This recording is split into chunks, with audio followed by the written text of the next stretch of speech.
This is ContactTalkRadio.com. Consciousness in action. And you are taking action into your consciousness by tuning into Contact Talk Radio. And on TuneIn.com, Ping.fm, and UpSnap Mobile. Contact Talk Radio.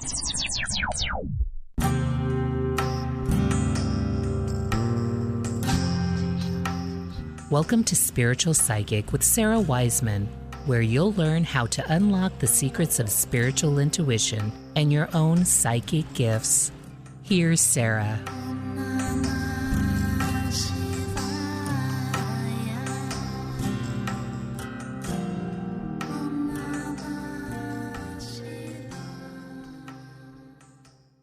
Welcome everyone to Visionary Psychics. I'm Sara Wiseman, and today we're with one of our visionary psychics, Ann Howard. Welcome, Ann.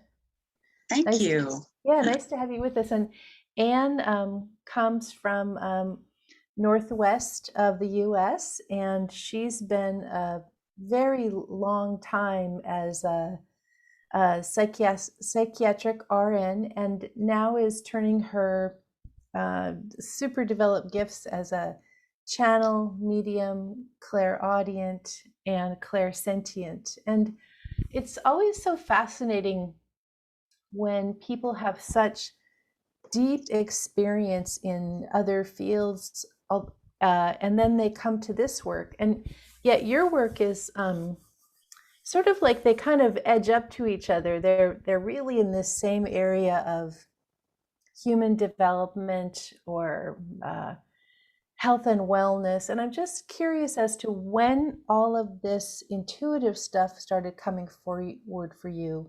When did that happen, and what was that like? Well, yes, it's true. I have been in the medical field, psychiatric nurse for many years, 30 years.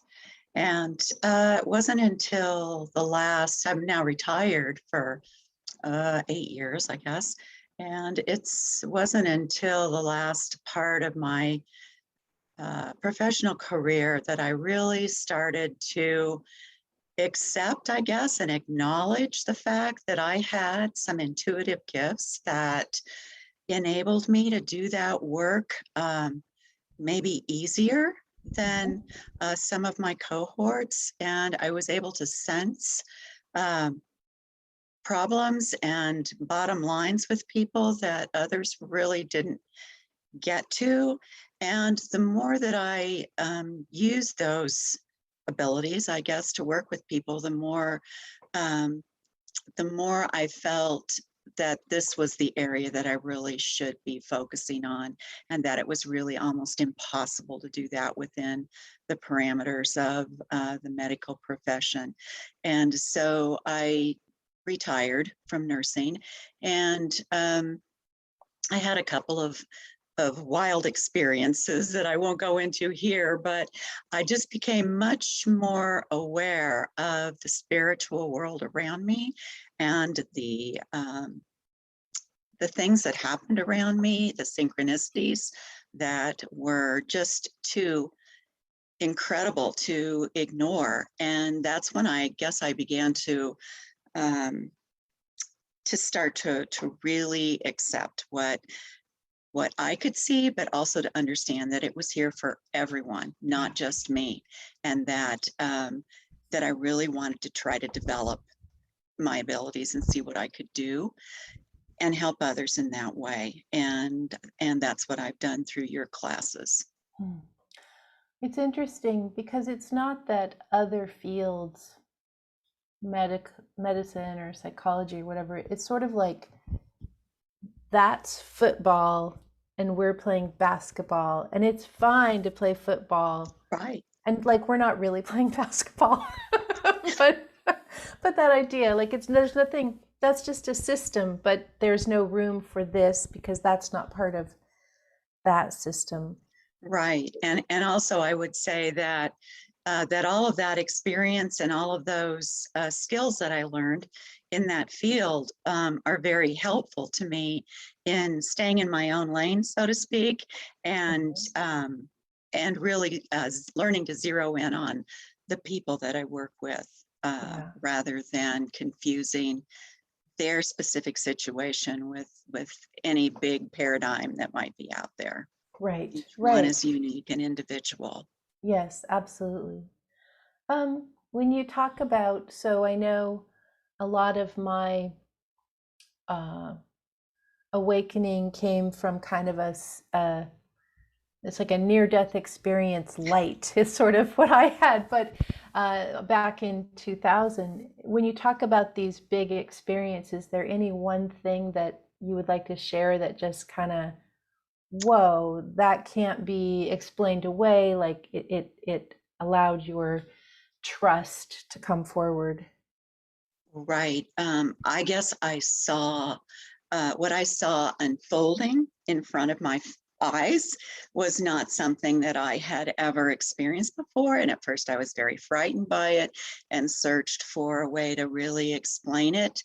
And in so doing, I became aware of the fact that I was able to see things maybe at times that others didn't recognize for what they were. And as that went on, I think I got to a point where I was afraid, and I had to really dig deep inside myself for answers. And it took a while, but I was able to get to that point.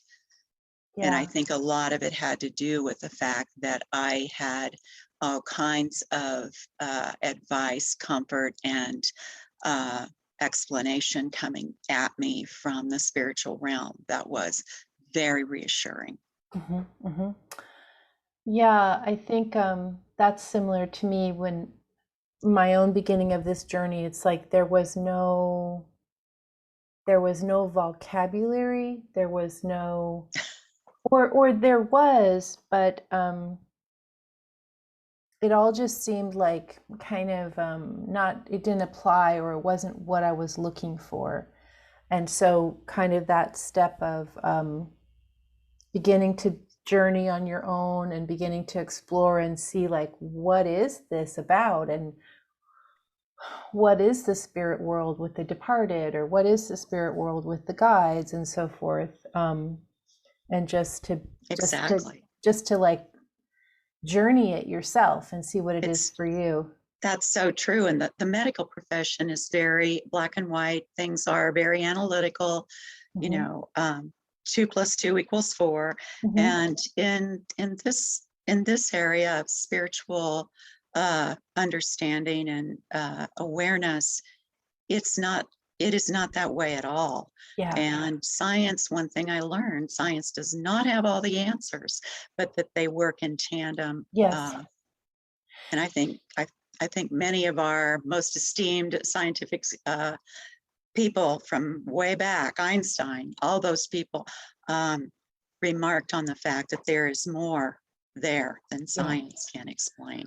Well, it's like science is what we have at this point, so we should use what we have, and then especially all the things what we have developed as a people, or different multiple cultures on the planet. This is what we have, and then this work is so, the spiritual and psychic work is so subtle and so non-linear. Like you were saying, 2 + 2 = 4 in linear world. In spiritual world, 2 + 2 = they're like, what's a 2? what Exactly. 2 + 2 = infinity, so it's like we're asking, you have to ask different questions because the answers are Yes. It's like multiple choice versus an essay question. Spiritual world is an essay question type answer. So Very true. Yeah. As you decided, when you're approaching, you're deciding to retire and going into this field, what have you noticed just taking that step, or working with people? What kinds of things are you noticing that the world is going through in terms of the viewpoint that you're seeing from where you sit? Just overwhelm. And I think that it comes from all different aspects of, this lifetime we're all living. And one thing that is just really ringing true for me across the board with people is that it's important to understand that we are on a journey, and each of our journeys are different. And we come together, and we then move apart, and we come together in another way with another person in our life, a friend, a lover, a teacher, and we move apart. And I've been listening to and reading some of the writings of Anita Moorjani. I don't know if you're familiar with her or not, but she had a death experience actually, and was revived and came back. But I love her description of this life, this journey we're on. She describes it as a tapestry. She said, when I was on the other side and asked to see my life, they had me step back. And I looked at it and I saw this beautiful tapestry, and that life was one thread, and I had many threads, and then there were many intersecting threads of beautiful different colors, and they were all of the different other souls that I had intersected with, and how we had deeply affected each other's lives, but we were part of this big, beautiful tapestry. And I do think about that quite often, but I realizing also that we are each kind of in our own lane, and we're all moving on the same trajectory forward because we're all one. And we're all going to end up the same, as part of the same whole at some point in time.